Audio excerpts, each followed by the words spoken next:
Hi, everyone. Still awake? Awesome.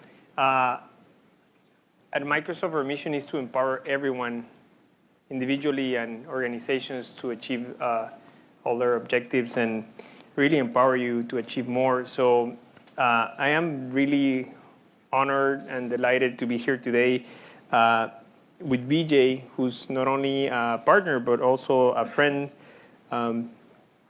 that I've known through the last maybe 12 years, Vijay? Yeah.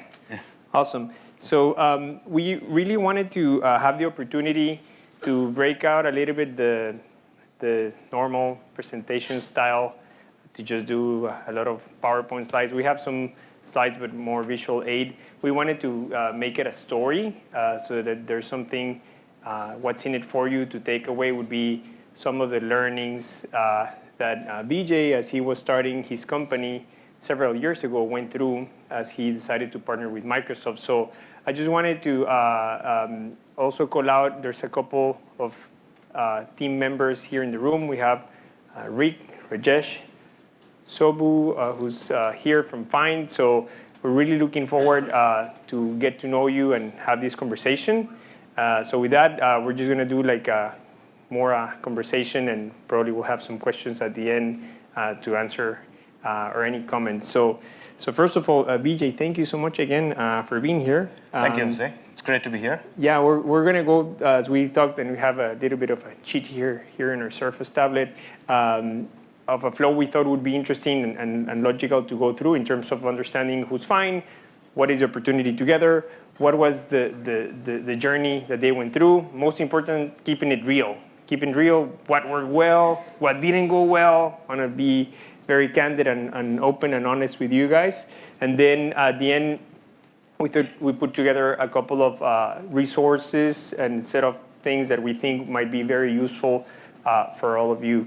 So with that said, Vijay, first question that I had for you is, if you can please tell us about, what is Fiind? What do you guys do? Who are you guys? Fiind. We are a Seattle-based SaaS company that helps sales, marketing, and channel teams. So if you think about it, Fiind helps you find your next customers using what we call personalized intelligence on everyday tools, whether you're using email or calendar on Office 365 or a browser or a CRM or any of those tools, the ability to access that intelligence for you that's contextual. So that's what we do. So every day there are probably millions of businesses that are looking for solutions, from infrastructure to apps and any of the products in between and outside. So now if we imagine knowing who they are, what their needs and pains are, and importantly, how your solution can benefit them, can help them. And so that's exactly what Fiind does, to sort of bring everything together on everyday tools with personalized recommendations. That's great. It's been fascinating as I've been observing the company. I wanted to understand how did this happen? Like, why did you decided to start, your own company, and what was unique about opportunity that you saw in the marketplace?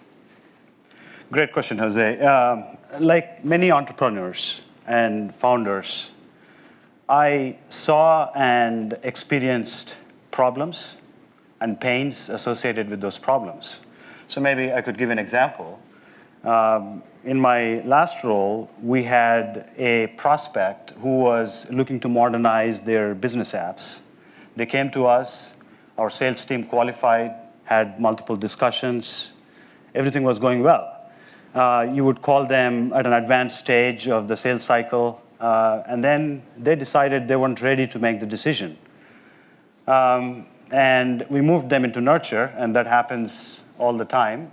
And then what ended up happening after a year, we learned that they actually made a decision, but they went with a competitor. And it seemed like a few months before, they got a new leader, they got new budget, They started to make a lot of investments. They started hiring and so on and so forth. And all these buying signs were there. And what was actually a little bit painful was that this prospect had actually visited our website, downloaded a white paper. So there was more data even in the marketing automation system that was presumably recorded. So the question was, the idea was, what if we could harness all of this data that's sitting in your CRM, that's sitting in your marketing automation system, and combine it with all of the buying signs that is out there. And so that's what we started, we wanted to do and solve that problem. And I don't know about you, one of the things that we noticed is the response rates, or the conversion rates, if you were to think about it, end to end, were about 0.1%. And if you're lucky, sometimes maybe 1% if everything goes well. And it turned out that winning $1 million has got better chances than getting a response from these customers. And so that's how, so with that idea in mind and with that problem that we wanted to solve, we started Fiind to help Fiind make it easy for sales and marketing teams to find their customers using data and AI. That's great, Vijay. Thank you. So I'm very interested to learn and share with our audience. There was a journey as you started from ideation all the way to starting to get the technical architecture and probably thinking about how you're going to go to market. So I thought it would be good if you can walk us through a little bit through that journey that you went through, and what were the main factors that went through you and your other members of the Fiind organization mind as you were choosing and making a big bet on a technology partner. I know the outcome was you chose Microsoft, that's why we're here. But more importantly, you wanted to understand, like, as an entrepreneur, as a startup, founder, what were those important big rocks and factors that you had a mind process to go through? Yeah, absolutely, Jose. So when we think about the stages, if I could simplify it, and I'm sure that this is not, everybody's familiar with these stages. So these are, the way we'd like to think about it is ideation, you ideate, you validate, and then you're ready to scale. So if you think about ideate, it's about figuring out who the customer is, what their pain points, what's your value prop, what's your solution, what's unique about it, and so on and so forth. And as we started the company, we were dealing with lots and lots of data. So if you think about millions of companies and hundreds of data points across different systems and sources, the structured and unstructured. So quickly, you realize that your infrastructure, the costs, the computing and the storage and everything begins to skyrocket. And you begin to wonder, especially as you're starting up, do I pay myself or do I pay for the infrastructure? Do I bring on somebody on board and so on and so forth? What was incredibly beneficial for us is the Microsoft Startup Program, which not only gave us those credits, and I believe they're available, right, for any startup, to build your solution, some of the incentives to get started, so that it doesn't become a barrier for starting up. But also importantly, we got help in terms of figuring out the solution, in terms of the architectural assistance and so on and so forth. So that was on the ideation and the solution build out of the phase. And then quickly we moved to the validation, which means that you needed to prove out the solution. You need to find those early customers.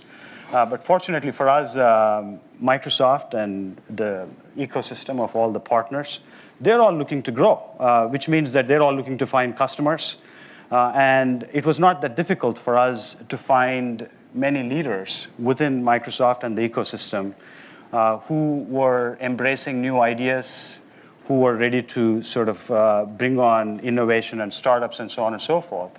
And so that made actually a tremendous amount of difference. So it's not only that we were able to build a solution, but now we were able to find those customers and prove out the value and iterate until you get it right or until the customers are happy with it. And then finally, the third piece is, once we did that, how do you sort of take it to the market? How do you generate demand? How do you execute on your sales and importantly, customer success?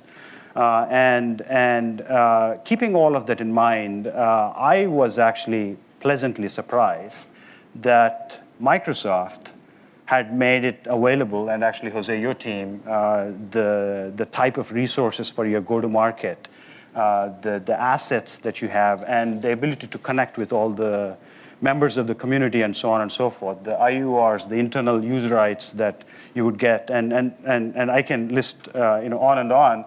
But what was interesting for us is not just for us. It's actually they're available to any partner, any MPN partner, and I know you're going to talk a little bit more about it, and we're available to answer any questions on that. But I think it's just collectively, as you go through from the ideation to scale, the ability to participate in that innovation, to find customers, to get some technical help, and finally to leverage all these resources. And I think that made it easy for us, for us to not only get started but also to benefit, through this experience. Great, Vijay, thank you. So I promise everyone that we're going to keep it honest, and I'm sure that you guys might be thinking that sounds like an infomercial here. What's going on?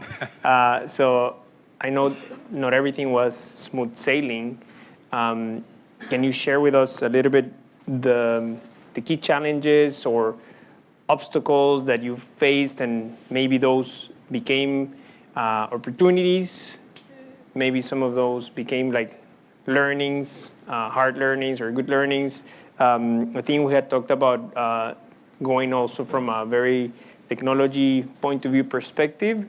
And for those of us that are not as into the deep tech roles, more the business entrepreneurial challenges that you face. Like to elaborate a little bit in terms of the good, the bad, and the ugly, or the awesome, as much as you can share with everyone. Yeah, absolutely, Jose. So obviously, the only thing that was constant was the challenge and the change until you sort of figure it out. And even now, I mean, obviously, you get conflicting signals. What works for one customer doesn't necessarily work for others. So you're going through that process and you're iterating. But if I could summarize, there were primarily a few three technical learnings, if you will. The first one is, given that we process a lot of data, we actually started off as an analytics company, which meant that we were building a lot of models, the machine learning and the AI models. We were looking at patterns, we were looking at trends, and we were coming up with recommendations and so on and so forth. But I think, obviously, for all of that to work, you need to have all the data. So the data is the new oil, and so the models are only as good as the data. And what does it mean from our partnership perspective is that we had to collect, clean, match, transform, basically do a whole bunch of things on the data. And what we realized is that actually 70% of the work that we were doing is actually a boring work, is the ability to actually process all this data and get it ready. And when we partnered with Azure, one of the things that we realized is that all the data collecting and matching and so on and so forth, the ETL, if you will, extract, transform, and load, 80% of the ETL work we were doing actually outside of Azure. So that was actually painful. We were doing completely, we were using open source apps, using R and Python and so on and so forth.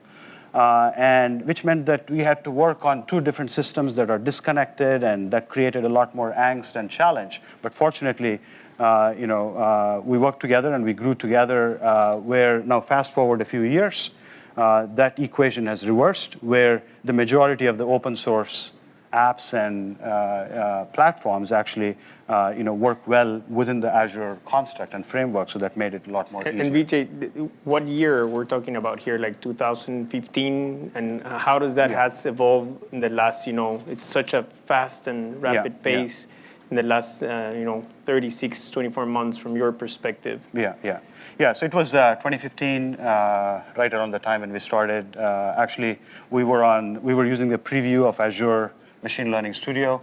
Obviously, a lot of bugs and a lot of things, a lot of frustrations. But fast forward, I think we're in a much better shape. And actually, there is a bigger roadmap as well to sort of embrace more of the open source and make it a lot more easier even. How has that been like a big deal for your company? It's a big deal in the sense that it improved the productivity, number one. It just removed the friction of working between different silos. And the amount of time that it would take, for example, when we onboarded a new customer back in the early days, 2015 or 2016, it would take about roughly 4 to 6 weeks for us to get the customer, process all this data, build the models, and to be able to get the recommendations out. But now we're talking about like 2 weeks, and so still there is a bit of work, obviously. But I think it has dramatically reduced the time, obviously saved a lot of cost, and which we're able to pass on to the customers. That's great. Yeah, that's great.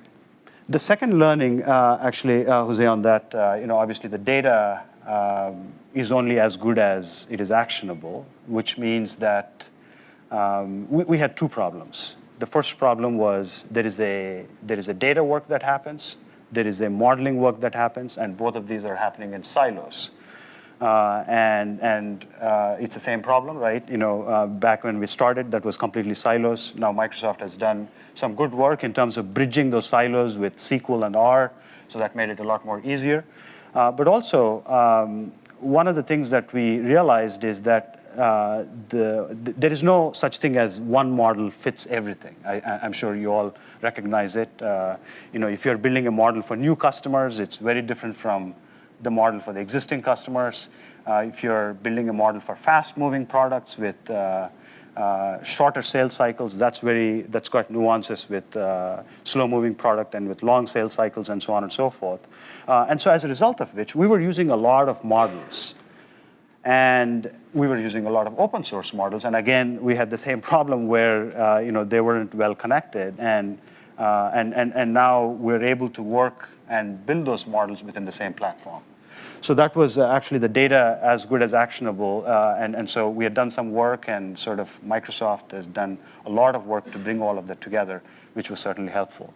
And finally, you could do all of this, but come on, we're putting in the hands of salespeople and marketers, and not everybody has got the time, and everybody is overwhelmed. Hey, make it easy for me, right? And so that's where actionable is only as good as usable or useful. And which meant that the ability to make this available on everyday tools, whether it's Office 365 or Dynamics 365 or Salesforce and so on and so forth. So that was a big thing. And back in the day, it was hard because every product had. It felt like we were working with multiple Microsofts, multiple divisions. And not to say that it's completely gone away, but I think it's become a lot more easier. So we have one team that we work with, and there is a lot of common standardized processes, so that makes it a lot more easier. I wanted to pick on that last topic because we're a large company, as other of the hyperscale cloud providers. What was your experience, and how did that go about related to having access to someone to help you and your team to support and troubleshoot some of the technical complexities or questions that you had? How did that work for you? Yeah, it was very difficult in the beginning. Going from A to B, and the multiple teams and the people working in different silos. I think it certainly was not easy. So you had to sort of work yourself or navigate through the org structure. But in the last couple of years, things have changed dramatically. Let me give two examples. One. There is this new role, and I mess up all these titles and everything, but it's a PDM. Me too. So, the primary purpose of this role is to actually, help ISVs navigate and guide them. So, in fact, I think actually we've got one person who is actually helping us sort of bridge the gaps and navigate through all the different, from engineering to the product teams to the go-to-market teams, and not only that. They're also actually coming to us and asking all the right questions and pushing us a little bit, because obviously it's a win-win type of a ecosystem. So if one constituent is successful, then it sort of feeds into everybody, right? So I think having that process, having that one person, and there are obviously many roles like that. That's actually incredibly helpful. That's great. Thank you, Vijay. So I wanted to shift gears to my favorite part, which is the business piece. And for that one, I actually put this slide together because it helps me to understand more like options as we think of putting together a go-to-market strategy. I was curious in terms of like what would be the key learning that you went through, all the way from how do you monetize the service. It's new, technology is evolving, there's a lot of things going on, you have costs that you need to keep, and then you need to plan for a strategy that can go from like, are we going to try to sell direct? Do we want to go into the Microsoft marketplaces?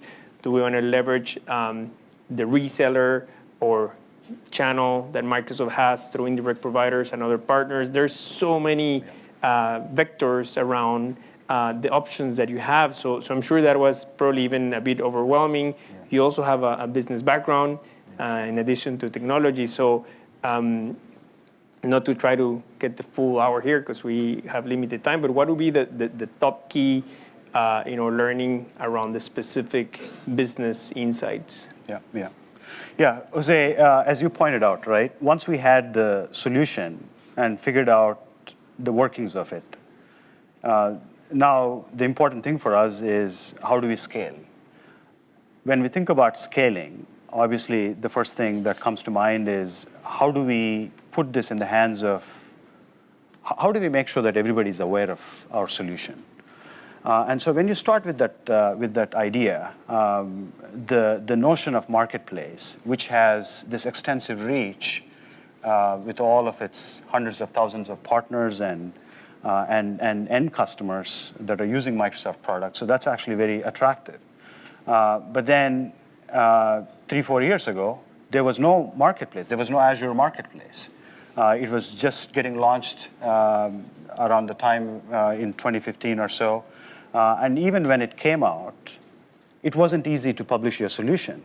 And so actually, it was only very recently, I want to say maybe 6 months ago, where they have made it a lot more easier for any solution provider, an ISV or a startup, to actually publish your solution, or even to sort of include a link to your app, to your web app, that makes it easy for anybody to sort of come and check it out and try and buy your solution.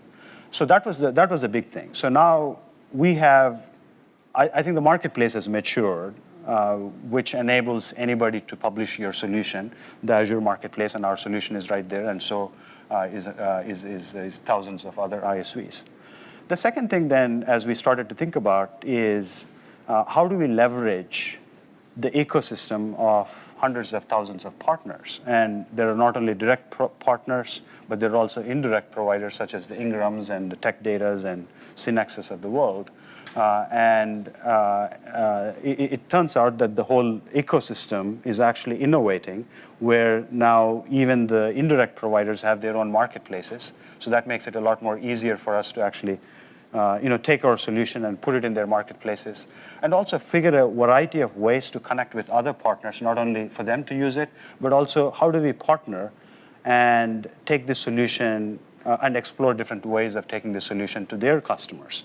And building the communities, and so all of those things suddenly become available and opens up a world of opportunity that wasn't available before. You're pretty much expanding your sales force capability exponentially, right? Because each of those companies that you mentioned, and we actually have more than a dozen or so, have their own, thousands and thousands of resellers that could be interested in promoting your solution, bundling with their services or other services, right?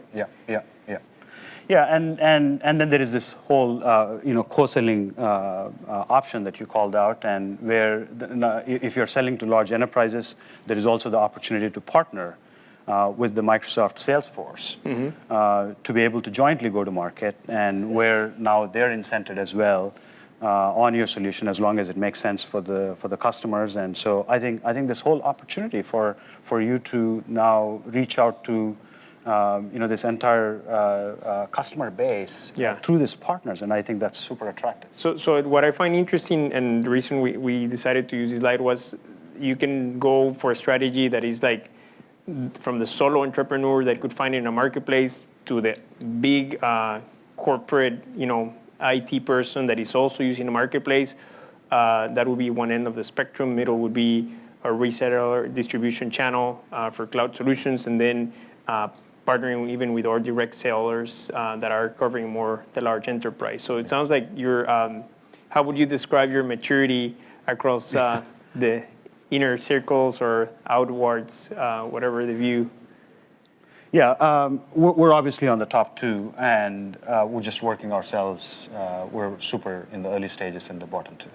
Got it. Is what I'd That's say. great. Yeah. Cool.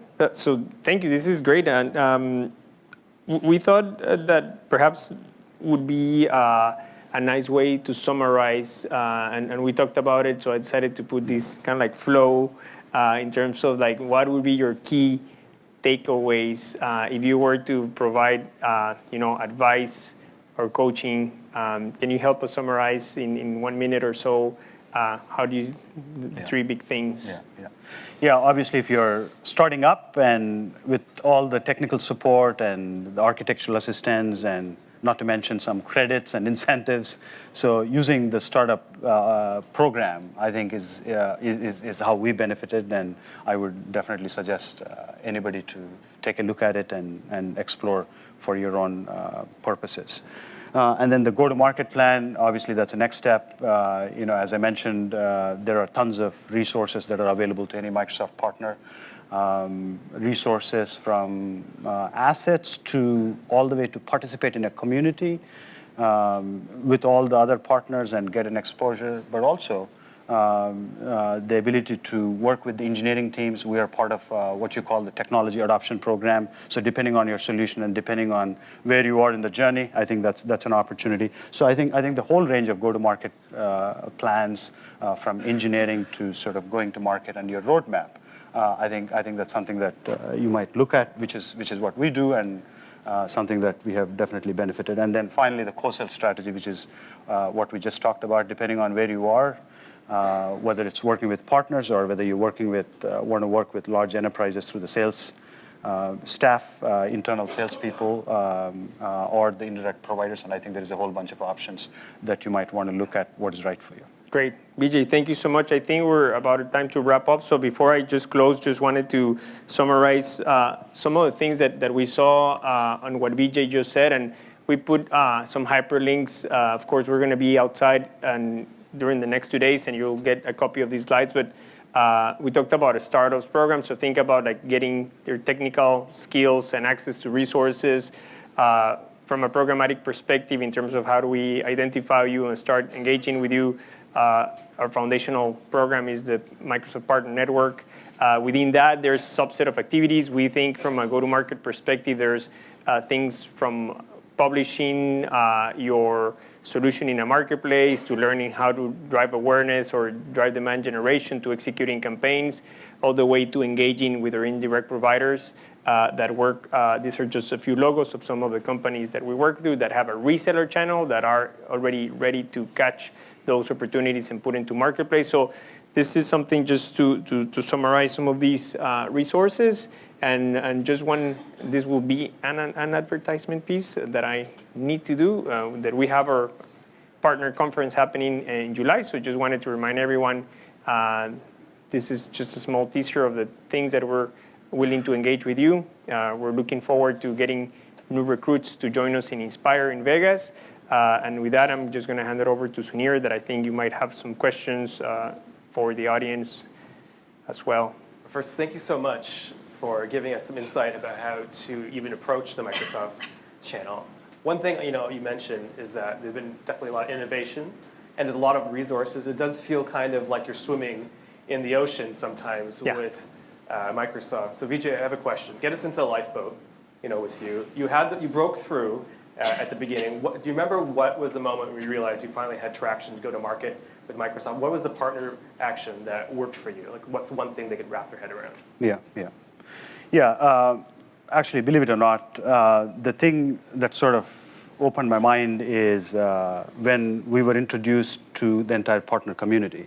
So I think the ability to participate in that community, where now you have a floor to actually present your solution with hundreds of partners that are out there. And when we did a webcast, there was such an amount of interest where people came in, and to give you just some numbers, and there was an email campaign that went out actually by Jose's team, and about 200 people said they would join, and about 20 people or so they just signed a check. So, and I think that was the power of that community for us to be able to participate and take our solution to the market, as just one example. And how did you convince them to do the webinar for you? We participated in a lot of community events, and so there was a lot of interest where people were actually asking us that question, both us to the other partners, hey, how are you doing this? How are you getting help? And so as a result of which, it's sort of the decision became a little bit easier. Okay. Fantastic. It's a great way to start. Questions from the audience? I'll just keep going. All right, so you're starting to work with indirect channels, a more difficult scenario. I think a lot of them are also struggling to sell cloud solutions. How are you finding that conversation? Is there progress on that front? Yeah, so I think if you look at the ecosystem, there is about, and Jose, you may have the better numbers, but this is just purely from my perspective, about, I want to say maybe 10% of the partners have transformed from pre-cloud to selling cloud. So as a result of which, there is a lot of opportunity for the partners. So there are some partners who have fully embraced cloud. There are other partners who are sort of hesitant. And maybe there are sort of born in the cloud and born in the data type of partners who are coming on board. And so I think the landscape itself is changing. And so it's an opportunity for the partners to sort of make out, whatever, how they want to see success and grow with this. And have you clicked with one or two of the indirect channels yet, or? We're working on it. Yeah. Yeah, we're working on it. Yeah. And then one more question. So communicating out to this wide ecosystem is really difficult. And maybe this is more for you, Jose. Yeah. Because it's thousands and across the globe, right? And you start with one webinar, but overall, how does Microsoft communicate a new offering to the giant ecosystem? And what's obviously it takes some time, but what's the crawl, walk, run? What's the romance, of working with Microsoft? How does that work? Thank you for asking. So the way we think about it, and my team specifically for the US leads these efforts, we try to do an outreach to the reseller ecosystem. So just to give you an idea on the numbers, our ecosystem in NPN in the US is approximately 65,000 unique organizations. So we engage with them programmatically. There's, besides email, newsletter, and stuff like that, these communities. We run something specifically targeted to the SMB community, where we try to kind of capture the hand raisers that want to work specifically with what we call small and medium-sized customers. I think in the cloud world that has evolved to larger companies, or maybe companies that we didn't even look because we were doing PC count back in the ages of Windows and Office and hardware, desktop or laptop. Now it can be a 3-company organization driving millions of dollars of Azure revenue in the cloud. So we remove those tags. And then what we've been seeing is not only seeing, but also making a multi-million investment in our indirect providers is to help them transform. These are companies that traditionally were called the DISTI. They started with us as we created the ecosystem of the PC and the hardware. All of them are making multi-million-dollar investments in the cloud. I was in a convention just 2 weeks ago where they are basically, I think that one in particular was Ingram. They have created their own division, and most of the investment is to recruit startups. So it's fascinating. My first job was being a distributor account manager for these accounts back in Latin America, and we're literally selling CDs with or disks for licenses for servers and desktops. And now it's all about marketplace. Now it's all about getting VCs and other investors to capture mind share from them. They're transforming. It's a transformation. It's a journey. So I think that the way we think about it would be that we to answer your question in super simple terms, promote directly to our broad ecosystem. Partner to partner is key, because the most value is not only by coming to Microsoft and learning what we have, it's by partnering with others and their peers. That's what I love about this event, and the agenda that you've put together is mind-blowing. Like, I'm really hungry to learn. And then what I call use the indirect providers as our amplifiers or megaphone. Think of each of them has a reach of approximately at least 50,000 resellers. They overlap.